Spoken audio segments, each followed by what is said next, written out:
एक छोटी सी सुई भी जो तुम 10 साल 20 साल अपने पास टिका लेते हो, छोटा से छोटा सामान भी जो तुम अपने पास टिका लेते हो, लंबे समय तक चला लेते हो ना, ये तुम्हारी बहुत बड़ी उपलब्धि है। चीज़ों को अच्छे से रखने की कला सबको नहीं आती, हिफाजत करना नहीं आता, और जो नहीं कर पाते हैं ना वही दूसरों से कहते हैं कि अरे तुम तो पुरानी चीज़ों का ही उपयोग करते हो, क्योंकि वो खुद नहीं कर पा रहे। तो उन्हें चाहिए कि सामने वाले भी नई चीज़ें लें। जैसा उनकी बर्बादी हो रही है वैसा सामने वाले की हो। कई लोगों की ऐसी नीयत होती है, सबकी नहीं। पर जो जिनकी ऐसी नीयत है ना, वही तुम्हें तुम्हारी पुरानी चीज़ों पर ताना देंगे, जबकि उससे उनका कोई लेना देना नहीं है। ना उन्होंने तुम्हें दिलाया है, ना वो अभी दिलाएंगे, उन्हें कोई मतलब नहीं। पर तुम्हें कहेंगे बार बार, क्योंकि वो खुद चीज़ों को अच्छे से नहीं रख पाते, तो उनके मन में ये चीज़ रहती है कि तुम्हारे पास सब अच्छे से कैसे रहता है।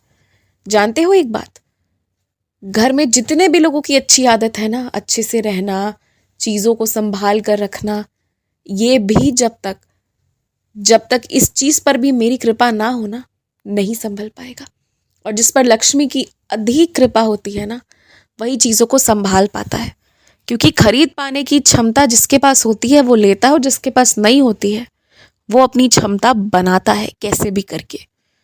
लेकिन खरीदने के बाद क्या करना है ना, वो अति कृपा से ही किसी भी बुद्धि में जाता है, और कोई भी व्यक्ति उस सद्बुद्धि का उपयोग करके चीज़ों को या तो रख पाता है, या अगर उसकी बुद्धि में गलत गया तो उसने नहीं रखा। ये सब एक आशीर्वाद है। जीवन के हर पहलू में जो अच्छी चीज़ें हैं ना तुम्हारे पास, वो आशीर्वाद है। गलती बस ये हो रही है कि तुम्हें सब स्पष्ट है कि तुम्हें जीवन में क्या करना है, कैसे करना है। गलती ये हो रही है कि तुम अपने सबसे बड़े बड़े शत्रुओं को अपने सबसे निकट तो रखते हो, और रखना भी चाहिए।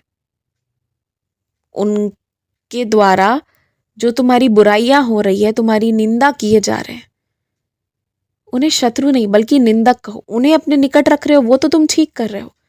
पर जो मित्र के रूप में शत्रु असली तुमने रखे हैं ना, वो तुम्हारे दिक्कत का कारण बन रहे हैं। तुम्हारे आसपास कुछ ज्यादा मशीनें हो गई हैं जिसकी तुम्हें जरूरत नहीं है, और ये तुम्हारा समय नष्ट कर रहे हैं। हटाओ इन चीजों को। जब कोई चीज तुम्हारा समय नष्ट करे तो वो तुम्हारा दुश्मन है, और उसे तुम्हें हटा देना चाहिए। इस चीज को तुम अच्छे से समझ लो, फिर चाहे वो कितनी महंगी भी क्यों ना हो, हटा दो। अभी तुम्हारा वो समय बर्बाद कर रहा है, तो उसकी महंगाई तुम्हारे जेब पर उससे भी ज्यादा भारी पड़ रही है। ये चीज जान लो। तुम्हारा मोबाइल हो या ऐसी कोई भी उपकरण हो, कोई भी मशीन हो, जो तुम्हारा समय खा रही है, बर्बाद कर रही है, उसे हटा दो। मेरे आशीर्वाद से तुम्हें बहुत अच्छी नींद आएगी।